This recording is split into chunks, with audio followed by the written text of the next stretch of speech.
happy to see you. Thank you all for coming, for taking time out of your schedules to be with us. I won't be before you long because we have a guest speaker with us today. He is the national spokesman for the Honorable Minister Louis Farrakhan. But I just wanted you to know something about him. He's a brother. I guess he doesn't really like me telling you this story, so I won't put all the details in it. But when I joined the Nation of Islam, when I first joined the Nation of Islam, as many of you come to the mosque, you see everything is different. It's not what you are accustomed to. This is not how you normally say go to a church and how the church is. The mosque is different. There are rules and regulations and guidelines that we go by. And sometimes you can get lost in all of the regulations and guidelines and all that. You can get lost because you don't understand how things are. And every now and then you just need someone to take you by the hand and just befriend you. Well, I was in Gary, Indiana, my first Savior's Day in 1983. I really didn't understand all of the nuances of the nation, but this brother just walked up to me in words and just befriended me. And he made me feel welcome as a Muslim. I'll never forget that because that's an important mark in your struggle. That's right. Not only that, as I grew in the nation, I joined the ministry class. Well, he had been in the ministry class long before I joined the ministry class. And one day, we were in Washington, D.C., and he came back from Philadelphia, and he taught a lecture. And I was asking myself, who in the world is this? Talking like this, because I had never heard us as student ministers, if you will, talking like that.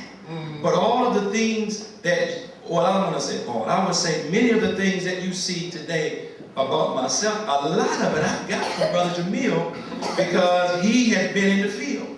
So coming back from the field, he could kind of prepare us for what takes place in the field. When you're at home, you never know what's going on outside. If somebody come from outside and say, this is how it really goes, and you have to prepare here and prepare here. He girded us in Washington. One of the reasons that many of us as ministers went out from Washington and were, I don't want to say successful, but we still at it, is because we became girded in the fact of what we had to do. So I owe a lot of gratitude to Brother Jamil for the way that it was. He has the right name, Jamil, the beautiful one. His spirit is such a beautiful spirit. And if you know him, you know he's a brother always trying to tell you right, always trying to encourage, a brother that always is reaching out, showing some type of love for you as a believer. I don't know why y'all frowning at me. I don't understand this. I mean, this is tripping me out. Now, I got my brothers up here. They can see y'all now. See, they can see. They looking at the camera. See, you don't see yourself, man. You looking kind of rough. Come on. It's all right. You can smile. You can smile and be on post. You can. Don't cause nothing. No, that's a beautiful one. But he's helped us a lot. So it's not for me a wonder that he's the national spokesman for the Honorable Minister Louis Farrakhan. It's not a wonder to me that he is that. He always had that in him, and some of us saw that at some point he would be. If there would be one, he would be that one. Many of us saw that long ago, and it's just a matter of time, growth and development that all of us are now doing before he got to be what he is. He's a man that goes all over the country representing Minister Farrakhan. All over the country. He has one of the hardest jobs as a minister that can be given. It's easy to come and say some beautiful words and make you feel good, but to make us put up, you know, make us show up, to make us do what we are required to do, and make us love doing it, that takes a very special talent. To make you enjoy helping in a cause that you and I say we believe in. So I'm asking you, please, please, give him a warm round of applause. Open your hearts, open your mind. Let's receive the national spokesman for the Honorable Minister Louis Farrakhan, Minister Jamil. Please, brothers and sisters, come along.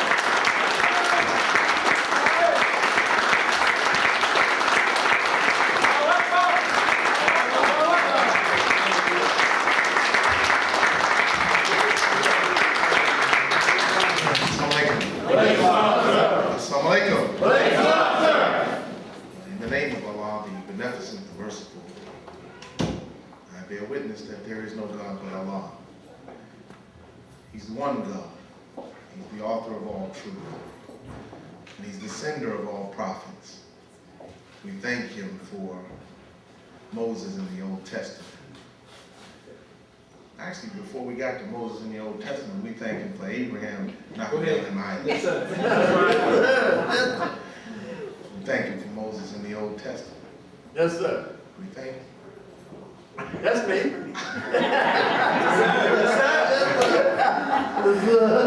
Oh, praises due to Him. We thank Him for Jesus and the gospel. And we thank Him for Muhammad and the Holy Quran. Peace be upon these worthy servants of Almighty God Allah. My dear beloved brothers and sisters here in Memphis, Tennessee, it's my firm belief and conviction that we would be in gross error if we were not to actively thank God for His interest in our affairs. Yes, sir. A concern so keen that He chose to exercise His divine prerogative and not empower an emissary or assign an ambassador or delegate a diplomat, but He chose instead to come Himself and see about us. No other people on earth have ever had God come and see about them Himself. That's right. See, Brother Dimitri, He always sent a prophet or sent a messenger or sent a representative, and they did a fine job, an admirable performance was given by them in the delivery of the word. But in the case of the so-called American Negro, your suffering was so pronounced, your agony so extended and of such long duration.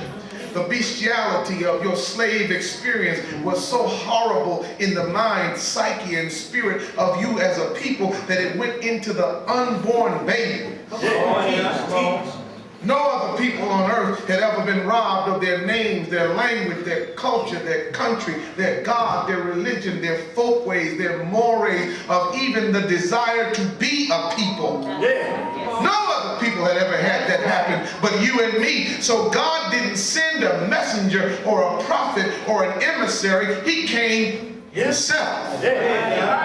Oh, this is a blessing.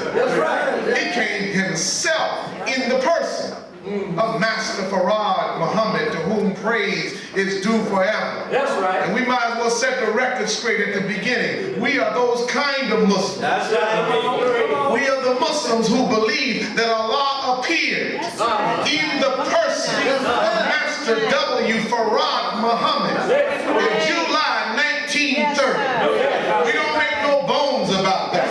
We're not trying to flip and slip and slide and explain it some other kind of way. We're telling you Allah came in the person of Master Farad Muhammad, and the Honorable Elijah Muhammad says it on the back of every Final Call newspaper. Says it in the Muslim program that you remember from the Muhammad Speaks. In point number 12, it says, we believe that Allah appeared in the person of Master W. Farad Muhammad. I like what the messenger writes right there. Because he doesn't say what you believe. He doesn't tell what you and your opinion is. He said that me and my followers, we believe. That's a clear statement of self-determination, Kujitakaliyah, and the right to define self. We believe that Allah appeared. You might as well get right into it. We're going to jump into this today. We're going to help the minister. We're in Memphis, Tennessee, double nickel, the powerhouse of the South. And we're going to do the things that got to be done to help the minister. But we might as well understand the real source of our strength is Allah. Not just any generic garden variety Allah. Not some understanding of a mysterious haint or a spook or an apparition. No, but a real God. A real God who came in person. I know that sets us at odds with the rest of the world of theology, but we might as well stay at odds. Because while we thank his coming and give him all praise. We also bear witness that he raised up in our midst a divine leader, a divine teacher, a divine God, a Georgia-born black man that the world wants you to forget all about. But we can never forget him. We must always remember him. The man I'm talking about, y'all don't hear me. The man I'm talking about is the most honorable Mr. Elijah Muhammad, messenger of Allah to us all, risen and exalted as Christ. I don't know why they get so angry at us talking about Elijah Muhammad. I don't know why they get so upset about us bearing witness to what he taught us. I don't know why they're so out of sorts with us. Because we love him and lift him up. What's wrong with that? What's wrong with that? Didn't nobody else teach us nothing?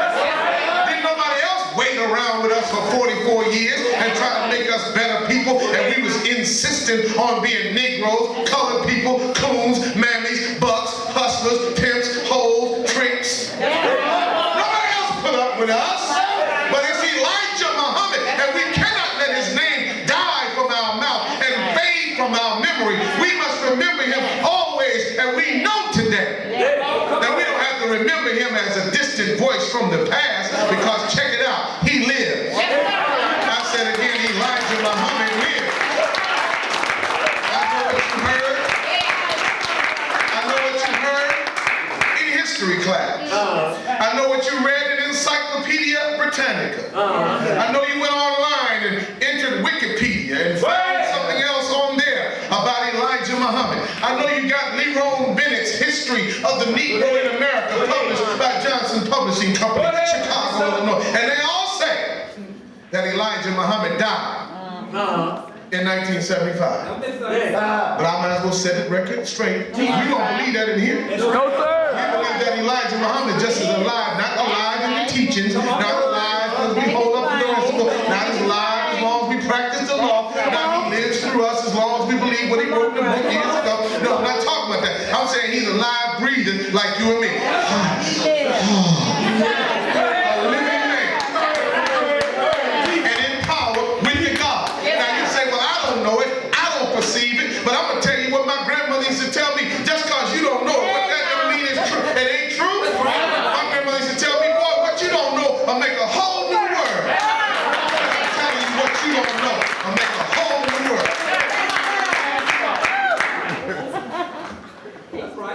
We already at odds with him, Brother Stan. So we might as well tell you the third thing we at odds with him about. The third thing we at odds with you about is that we believe today that Allah and his Christ, Elijah Muhammad, gave us another chance to get this teaching right. They gave us another opportunity to accept it and to act properly by it. And we can't miss that opportunity any more than you can as a college student miss your opportunity to take a makeup exam that can help you pass the class. Sometimes you take a class and you in there fall semester or fall module if you're Rust. You in that class taking your class and taking your notes and doing your homework and participating in class assignments, and sometimes you take that midterm and you flunk. That's right.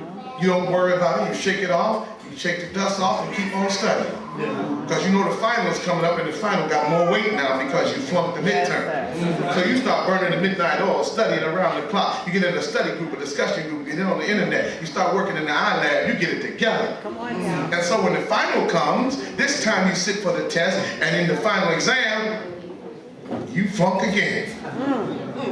Now you got problems because you missed the first 2 times. You should have got the test right. Now you need a professor that loves you and understands you are trying to master the material and wants you to move on to the next level of education. You need a professor that understands that innately you can make it, but you failed these 2 exams. So that professor, you got to get to him at some point between the time of that final exam and the day that your grades go into the registrar's office and become final. So you running around, everybody else going home for Christmas vacation. You ain't running around. You sitting outside the professor's office waiting. I'm not saying this happened at all during the fall semester of 1979 at Howard University. I'm not saying that at all. I'm just saying that this is a generic scenario. You be sitting there squeezing the furniture, hoping the professor will come and don't leave campus. You see him walk up the hall. You run and say, Professor, I've been trying, I've been working. And because he see you've been trying, and because he see you've been working, he said, I tell you what, come on. You flunked the midterm. You flunked the final. So I'm going to give you a makeup exam. I'm going to give you a makeup exam that's open book. Take home. Makeup. And I'm going to grade it on the curve. Grade it on the curve and you're the only one taking the test. It's hard to flunk an exam that's an open book, take home, makeup exam, graded on the curve. You're the only one taking it. The professor wants you to pass it. What I'm trying to say to you today is we failed the Savior. We failed the messenger. But now we got a makeup exam, an open book, take home that he's graded on the curve, and we the only ones taking the exam. The exam is Farrakhan. Farrakhan is your last chance. He's your chance to get it right. He's your and my chance to do these things the right way. So it's my pleasure and my honor to greet you, my dear beloved brothers and sisters. In the greetings of peace and of paradise, we say, Assalamu alaikum. To Minister Anthony Muhammad, my brother and colleague in the ministry, a friend of some duration, about 25 years. That's right. It's been a while. Sir.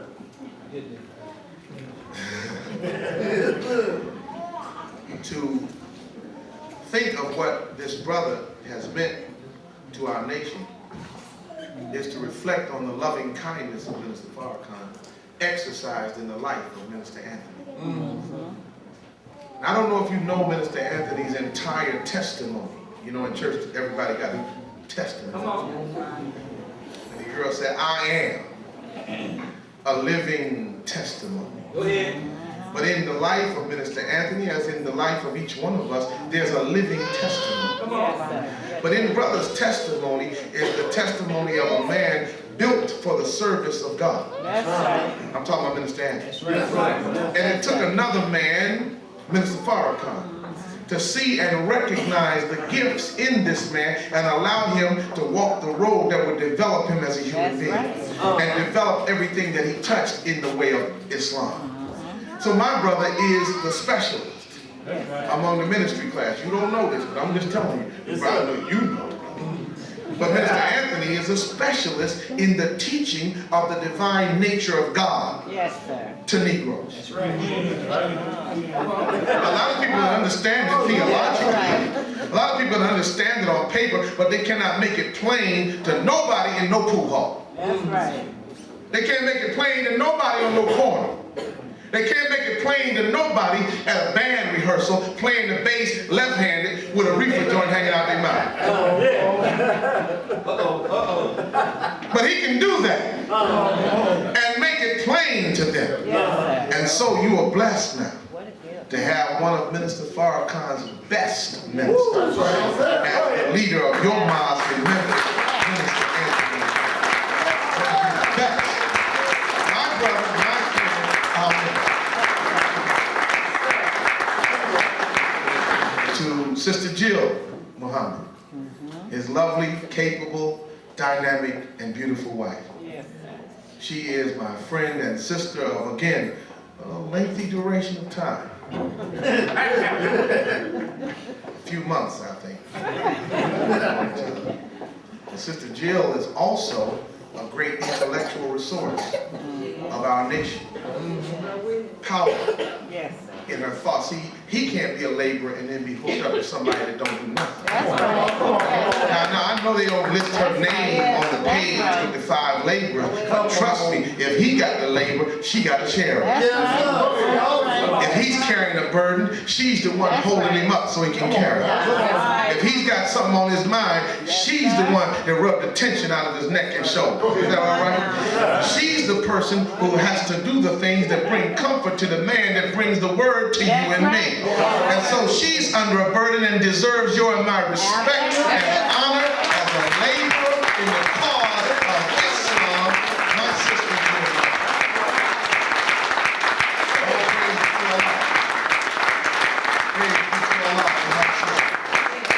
I want you to know, dear brothers and sisters, I wanted to get right to the point and just rush through and get to the subject and get to the charity. And I know you want to give, because I see that big bulge in your pocket, brother. I know you're trying to give.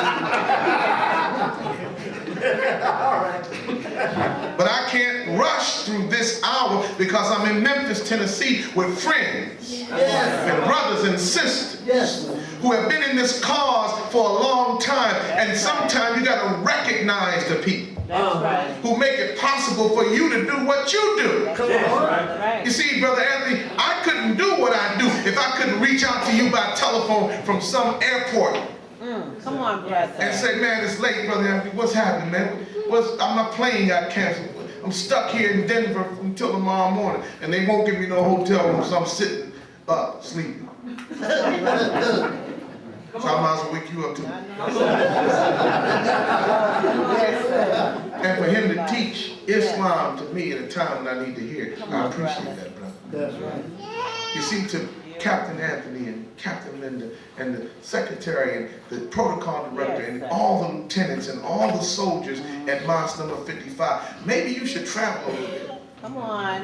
Around the nation and see how blessed you are. Yes, come on now. To be in the mosque where you are. That's right. See how blessed you are to have the people that you do with you in this labor. That's right. Maybe you should travel around a little bit and understand what it looks like for there to be a name that Islam is in the city, but Islam not to make that much of an impact like you do in your city. Maybe you should get around and see it. And then you can appreciate what you have here in your midst. That's my Lord. Yes, sir. I look out and I see certain Muslims that develop in their life. I wish that Brother Asika was here because I see his beautiful wife there, Sister Donna. Sister Donna was a young Muslim working hard in the teachings. She worked hard and made me work hard. Came in the ministry class and had a list of questions every Tuesday night.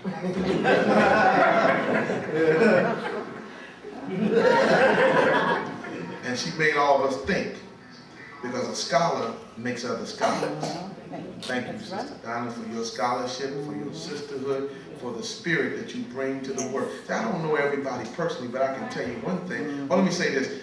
I have not met you, but I already know you. That's right. That's right. Because Allah told me who you are. Allah told me that the black man is God. Allah told me that he could stand on top of the world and top of all the civilization and say that the most beautiful nation is in the wilderness of North America. Allah already told me who you are. And the value that you have to Minister Farrakhan is far greater than what you may already know. That value is based on who you are to yourself, who you are to your God, who you are to your family, to your community, to your nation, and to the world. And so today we come not with a pre-written sermon as such, because I come with the message from Minister Farrakhan. And hence I've been freed of the burden that many ministers labor under. Ministers of various faiths and religion labor under the clergy curse. The clergy curse involves you serving as the fulcrum or the pivot point in the swinging understanding between God and man. It's a very crucial post that you have. Because you have to take your understanding of the entire body of divine knowledge that you can perceive. And each week you have to encapsulate it. You have to prepare it. You have to make it palatable and digestible to a group of people who bring as many different circumstances into this room as there are people in the room. Then you've got to put programs in place. And you have to monitor them and manage them on a weekly, monthly, yearly basis so that you're involved in a gradual progress that leads to resurrection of the dead. The curse of the clergy, you don't know what kind of burden Minister Anthony's under. You got your problems and the problems of your family. He got his problems and the problems of his family and yours. Yes, sir. Because his job is to serve you. He's not like your attorney. That's right. Any lawyers in the room, I'm not trying to be offensive, but he's not your attorney. Well, you can go in and pay the $400 an hour, talk for 59 minutes, and then get the grievance. He's there 24/7. He's not like a doctor. That's right. Who makes his rounds, and you'll see him tomorrow morning when he comes to check your chart and see about your progress. Because when you get sick, he's the one you call. When your son, little boo-boo and them get locked up, you call him. And he sees about them. Is that right? I wish I had somebody bear witness to what I'm talking about. You take everybody else and put value on them. He ain't no basketball player for the Grizzlies. He's not no college coach for the Memphis State Tigers. He ain't nobody that does some trivial function, yet you reward them with riches and wealth and fame. No, he does the job that God sent him to do. So therefore you must respect what he does. But the clergy curse that I'm talking about this morning doesn't involve that entire weight. It just involves writing sermons. Preachers are some funny people. I don't mean funny, ha-ha. I mean strange. Go ahead. Because as this ministry unfolds, you have to take and be the most humble person in the world, mixed with somebody with nerves of steel. Come on now. All right. Come on. Odd, paradoxical kind of relationship in your own self. It's not always easy to reconcile those halves of the personality, but on Sunday mornings, you present the outcome and the product of your scholarship during the week and during the previous months of your study. Many ministers are confronted with creating sermons that serve as benchmarks and mileposts on the collective psychological and spiritual journey. Surely die. There's no two ways about it this morning, ministers. I wish I could come here and tell you there was a sliding scale of morality, but there just isn't. I wish I could come here this morning and tell you that it's okay to stay in the grave a few more days, make one more big score, and get out of the game like young blood priests in Superfly. Go ahead. I wish I could tell you, sister, that it's all right to work one more of your boyfriends for one more diamond ring, one more Gucci bag, one more month's rent payment, one more car note, but it's not okay anymore.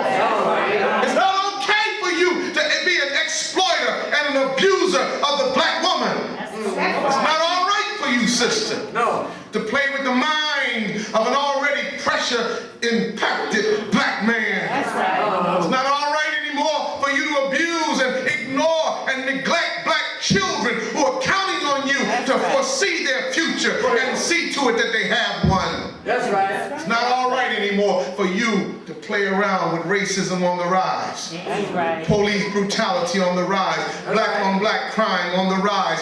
Dope on the rise. Negroes in the street destroying and killing one another on the rise. There are Muslims claiming to be Muslims. Got the name of Islam on them, but they're really animals.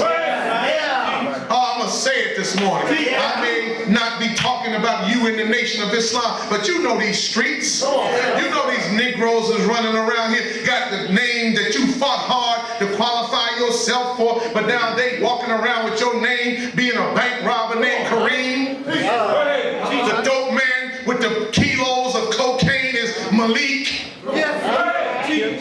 The rapist and the turner out of young girls is Yahya. Yes, sir.